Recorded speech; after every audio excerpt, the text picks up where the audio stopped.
kembali lagi di channel Biru Lautku. Pada mata pelajaran bangunan kapal ini, kita akan mempelajari tentang ukuran pokok kapal. Untuk lebih jelasnya, kita lihat tayangan berikut ini.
Apa yang membuat kapal itu berbeda? Mari kita pelajari bersama.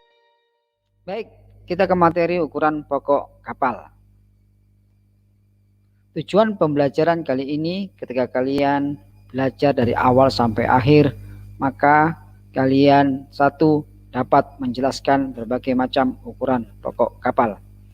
Kedua, kalian dapat menentukan dan mengukur ukuran pokok kapal. Oke, kenapa ukuran pokok kapal ini kita pelajari? Karena ukuran pokok kapal ini dapat mempengaruhi satu, bentuk kapal, kedua, kekuatan kapal, ketiga, biaya dan pajak berdasarkan volume ruang kapal, keempat, berat, muatan, dan kebutuhan yang dapat diangkut, Yang terakhir adalah keselamatan kapal. Inilah pentingnya kenapa kita belajar tentang ukuran pokok kapal. Di samping itu, ukuran pokok kapal juga mempengaruhi bentuk badan kapal. Jadi bentuk dari badan kapal umumnya ditentukan oleh satu, ukuran utama kapal, dua, koefisien bentuk kapal, ketiga adalah perbandingan ukuran kapal. Kita lanjut. Perhatikan ilustrasi bagian utama kapal ini.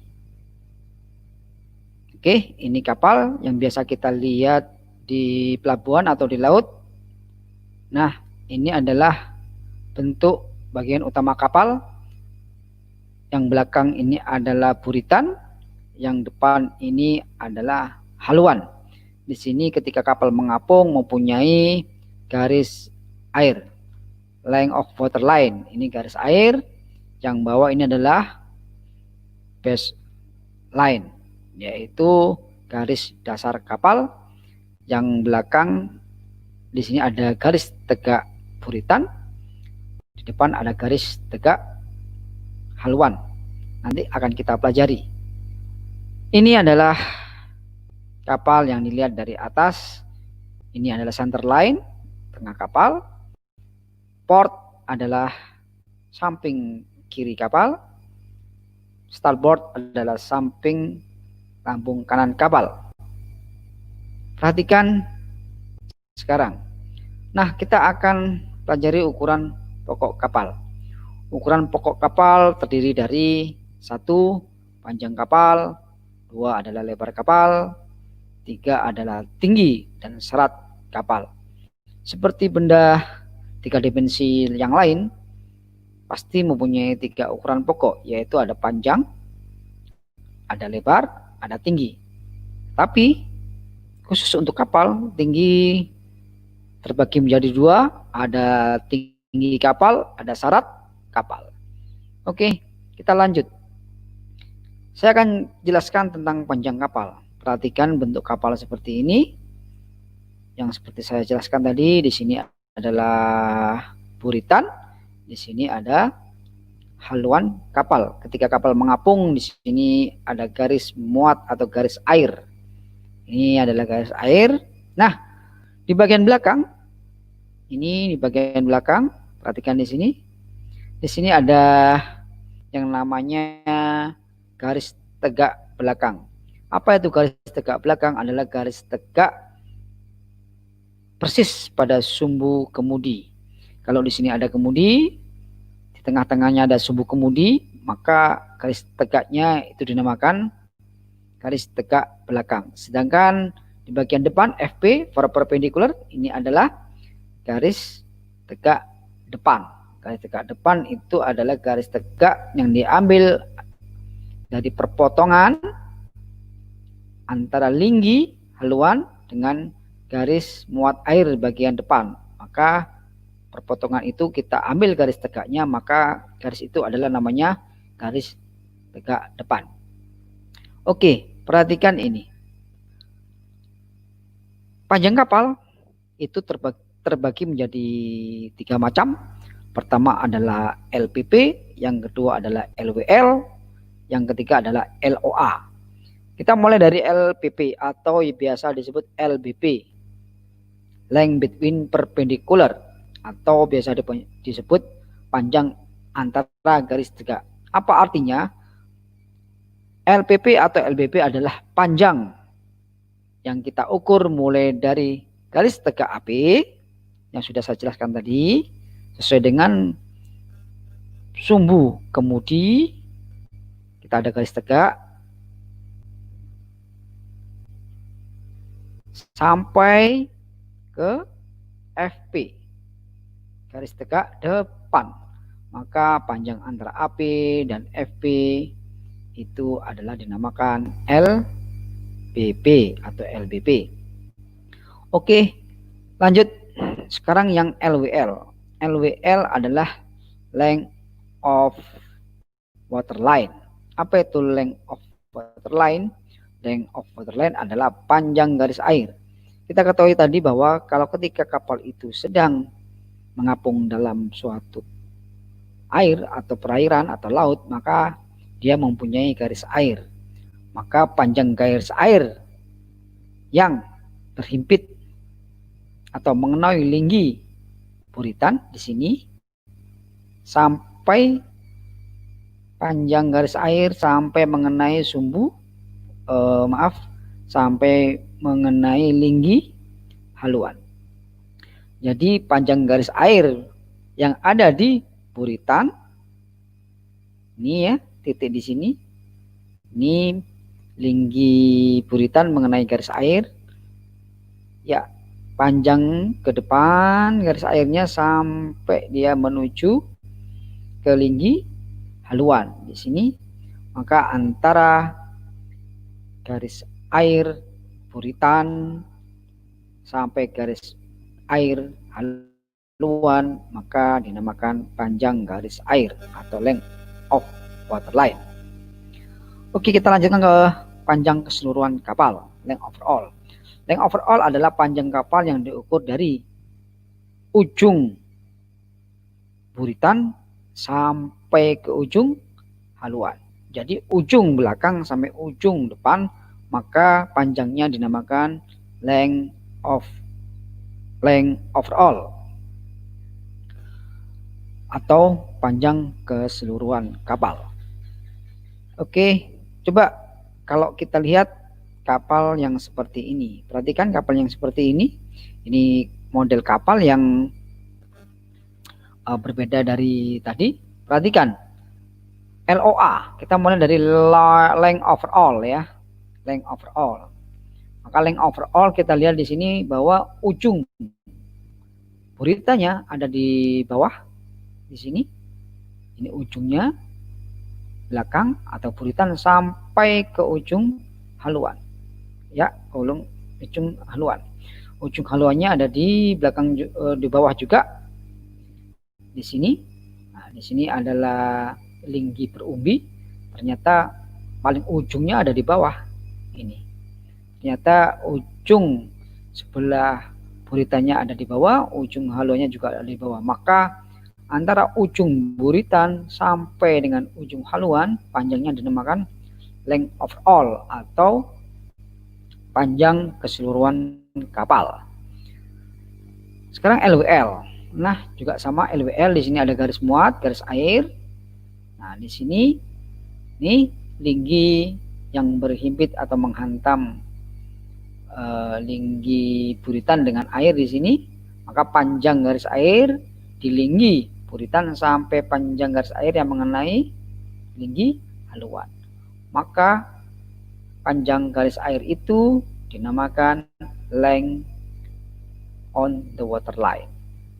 Perhatikan di sini, ujung belakang sampai ujung depan, persis pada garis air mengenai linggi kapal. Yang terakhir adalah LBP yang tadi kita jelaskan Pak Rendra tadi, bahwa LBP di sini ada poros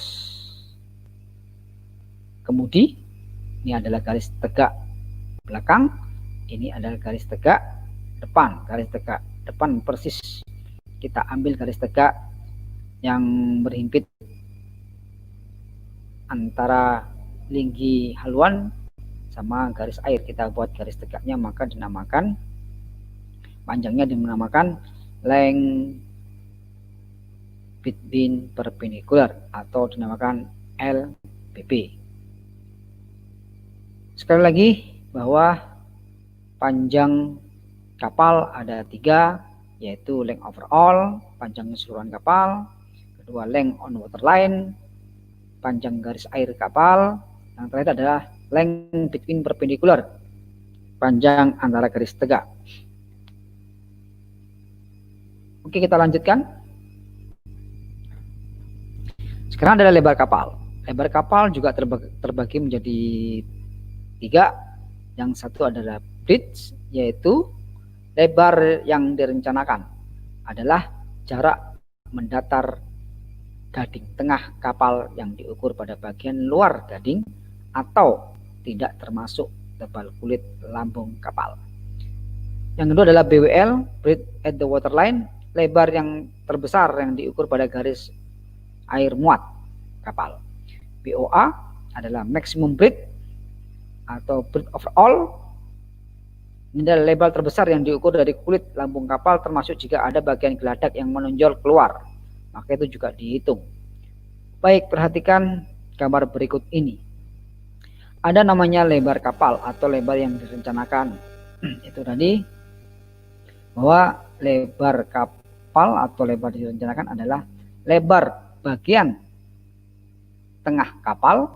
Ini diambil tengah kapal, jadi bagian lebar kapal yang paling lebar kita ambil, maka lebar yang direncanakan atau breadth itu adalah lebar kapal yang diukur dari kulit bagian dalam lambung kanan kapal sampai bagian kulit dalam lambung bagian kiri kapal. Perhatikan di sini, ini adalah kulit kapal, maka diukur dalam lambung kiri atau lambung kanan sampai di sini lambung kiri atau lambung kanan. Anggap ini lambung kanan, ini lambung kiri. Antara lambung kiri dan lambung kanan bagian kulit kapal. Lebarnya adalah pitch atau lebar kapal. Oke, sekarang adalah BWL, lebar garis air. Lebar garis air. Lebar garis air adalah lebar yang diukur tepat di tengah kapal, lebar yang terbesar yang diukur pada waktu kapal itu pada muatan penuh.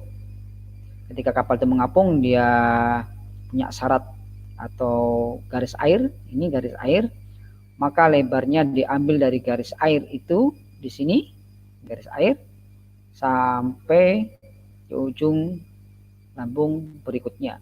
Kalau ini lambung kanan, ini lambung kiri, ketika di situ ada garis air, maka lebar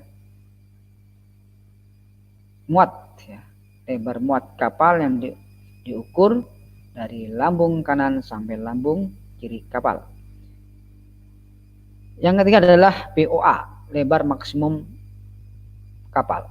Adalah lebar dari ujung lambung bagian kanan kapal sampai ujung bagian lambung kiri kapal, termasuk jika di sini ada bagian yang menonjol. Ini ada fender, maka yang diukur dari ujung ini, ujung fender sebelah kanan sampai ujung fender sebelah kiri. Maka ini dinamakan lebar maksimal kapal atau disebut breadth extreme, lebar maksimum. Lebar maksimal kita sudah jelaskan, lebar garis air sudah kita jelaskan, dan lebar rencana atau lebar kapal yang direncanakan sudah kita jelaskan. Oke, kita masuk ke tinggi geladak atau dan syarat kapal. Tinggi geladak atau height atau deep adalah jarak tegak dari garis dasar sampai garis geladak terendah di tepi diukur di tengah-tengah panjang kapal TWP. T atau drag atau draft atau syarat yang direncanakan yaitu jarak tegak dari garis dasar sampai pada garis air muat. Sedangkan T max atau maksimum draft adalah tinggi terbesar lambung kapal yang terendam di air diukur dari garis muat sampai bagian kapal yang paling rendah. Oke, perhatikan gambar berikut ini. Tinggi geladak adalah tinggi yang diukur ini, H ini, height atau deep. Tinggi yang diukur dari dasar kapal, lunas, ini dasar kapal atau lunas kapal, hingga sampai ke ujung tepi geladak yang terendah. Jadi kalau ini adalah geladak kapal, kita ambil ujung tepi geladak terendah. Ini paling rendah, ini tepinya.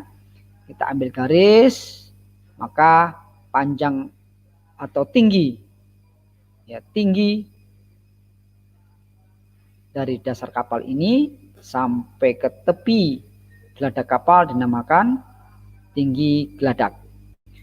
Oke, yang kedua adalah syarat air atau syarat kapal, di mana tinggi yang diukur dari dasar kapal atau lunas kapal sampai pada garis air muat. Ini ada garis muat. Ketika kapal ini mengapung, maka di sini ada garis muat.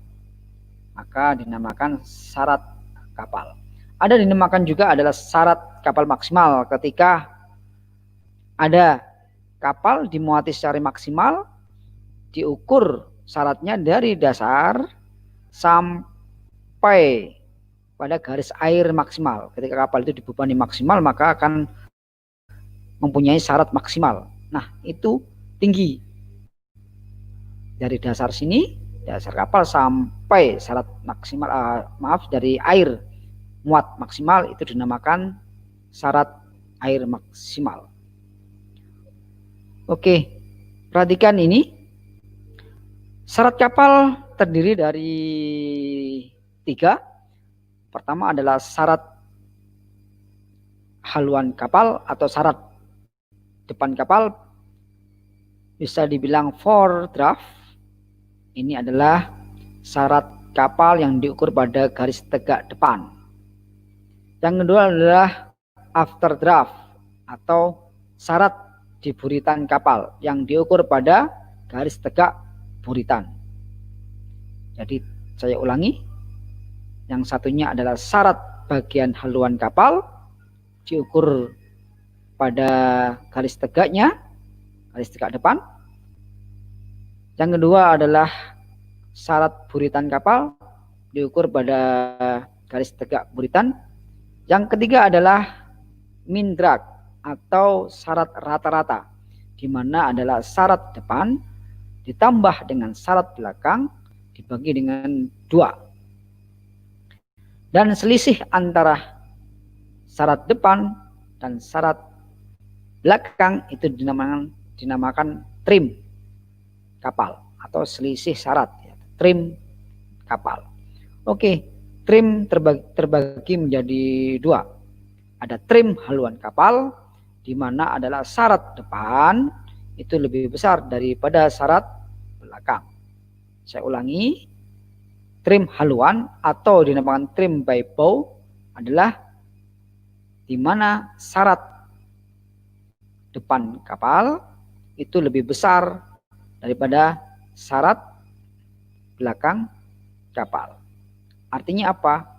Syarat haluan kapal itu lebih besar. Maka apa yang terjadi? Kapal itu akan menungging, ya. Trim by bow itu kapal akan menungging. Karena apa? Syarat depannya lebih besar daripada syarat belakang. Yang kedua adalah trim by stern atau biasa kita sebut trim buritan, ya, di mana syarat depan itu lebih kecil daripada syarat belakang. Artinya kapal itu mempunyai syarat belakang itu lebih besar daripada syarat depan, sehingga kapal itu akan mendongak. Itu dinamakan trim by stern. Kalau trim by bow itu kapalnya menungging, kalau trim by stern kapalnya mendongak. Ini harus diingat-ingat oleh kalian. Oke, perhatikan gambar berikut ini. Nah, silakan kamu perhatikan ketika kapal itu meluncur di perairan. Di sini ada baseline dasar, terus di sini ada LWL, ini sejajar atau lurus sejajar dengan baseline, maka kapal itu akan dinamakan even keel. Jadi kapal itu lurus mengapung mendatar, dia tidak mendongak atau menungging, jadi lurus, itu namanya even keel. Oke, lanjut. Ini ada trim by stern, ya. Trim by stern tadi apa? Syaratnya bahwa ini syarat buritan itu lebih besar daripada syarat haluan. Atau bisa kita balik bahwa syarat haluan itu lebih kecil daripada syarat belakang. Syarat haluan lebih kecil dari syarat belakang, sehingga kapalnya itu mendongak. Itu namanya trim by stern. Lanjutnya yang merah, ini trim by bow, di mana syarat depan itu lebih besar daripada syarat belakang. Saya ulangi, trim by bow itu adalah trim haluan, di mana syarat depan haluan itu lebih besar dari syarat belakang atau buritan, sehingga kapal itu mengalami dongak. Kalau trim by stern, kapal itu kalau trim by stern yang biru tadi ini, perhatikan yang biru, kapal itu menungging. Dengan trim by bow, kapal itu mendongak ya. Oke, ini perhatikan, saya ulangi lagi. Ini yang biru trim by stern. Trim by stern itu kapalnya mendongak, trim by bow kapalnya menungging ya. Sekali lagi, trim by stern kapalnya mendongak, trim by bow kapalnya menungging. Oke, terakhir kita akan pelajari tentang rise of floor. Rise of floor itu adalah kemiringan dasar kapal dari garis tengah atau lunas sampai bilge, dasar kapal yang tidak horizontal. Artinya ketika ada kapal, ini ya, kapal, gading tengah kapal, ketika bentuk kapal itu melengkung, punya kemiringan, ini pada bilge, maka kemiringan itu dinamakan, sudut kemiringan itu dinamakan rise of floor. Harusnya ini kan biasanya kalau kapal ya, ini kan lurus nih kapal ini, kotak misalkan, kapalnya kotak, tapi ini ada lambungnya ya, ini ada bilgenya, dia membuat sudut kemiringan, maka sudut kemiringannya itu dinamakan rise of floor. Lanjut, kita ke tumble home. Apa itu tumble home? Adalah kemiringan lambung kapal akibat pengurangan lebar kapal di atas garis air. Nah, ini di atas garis air ya. Kalau garis airnya di sini, maka ketika lambung ini, lambung kapal bagian atasnya itu berkurang. Harusnya kan kalau kapal ini biasanya kan lurus ke atas, ini lurus ibaratnya. Kalau kapalnya itu kapal ponton kan lurus, ini kotak ya, kotak. Ini terus ke atas kotak, tapi ini ada pengurangan kemiringan di atas garis air. Ini ada pengurangan kemiringan, maka itu dinamakan tumble home. Ini lurus, ini miring, maka ini pengurangan itu dinamakan tumble home. Oke, yang ketiga adalah flare. Flare itu adalah bentuk yang membentang atau merentang keluar, atau lambung kapal yang meliuk keluar. Ini namanya flare. Ini flare. Apa fungsinya flare? Flare itu biasanya digunakan untuk mencegah atau menghindari air atau gelombang masuk ke dalam dek kapal. Karena di sini ada lekukan, maka dia akan tertahan di sini. Air tertahan di sini menghantam lambung kapal karena di sini ada lekukan. Yang berikutnya adalah chamber. Chamber itu adalah lengkungan melintang kapal. Nah, ketika kita punya kapal di atas deknya, ini ada lengkungan di atas. Ya, ada lengkungan. Maka antara lengkungan dan garis lurus, garis mendatar, itu dinamakan chamber. Ada dua ya. Chamber, ada deck chamber, lengkungan melintang geladak. Ini melintang. Ada beam chamber, lengkungan melintang memanjang. Kesimpulan dari pembelajaran materi ukuran pokok kapal, bahwa ukuran pokok kapal terdiri dari panjang kapal, lebar kapal, dan tinggi kapal. Panjang kapal terdiri dari 3 macam, 1. LPP, panjang antara garis tegak, atau kita sebut length between perpendicular. 2 adalah LWL, panjang garis air, atau kita sebut length on water line. Yang ketiga adalah LOA, panjang keseluruhan kapal, atau kita sebut length overall. Selanjutnya adalah lebar kapal. Lebar kapal terdiri dari 1. B, lebar rencana. 2. BWL, lebar garis air, atau kita sebut breadth at the waterline. Ketiga adalah BOA, lebar keseluruhan kapal, atau kita sebut breadth overall. Selanjutnya adalah tinggi kapal. Tinggi kapal terdiri dari 1. H, tinggi geladak kapal, atau kita sebut dip. Yang terakhir adalah T, syarat kapal, atau kita sebut draft kapal. Demikian materi yang dapat kami sampaikan. Semoga bermanfaat.